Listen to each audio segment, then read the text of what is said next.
Hi everybody, you bought an apartment in beautiful Turkey and you are back to home far away from the country. And who is collecting your rent? Who is making sure your repairs are fixed in the apartment?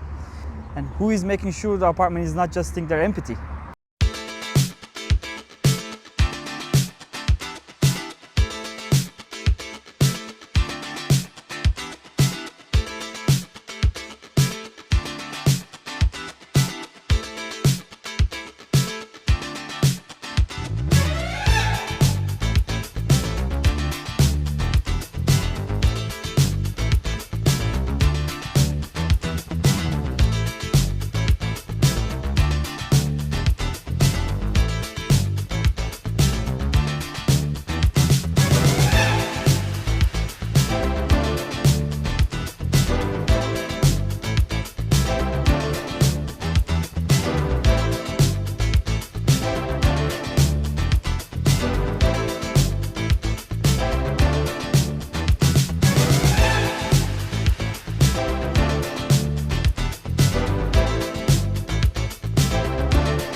If you own a property in Turkey and if you're planning to buy a property in Turkey and then if you are curious about who is going to manage your property, we are here to give you full services.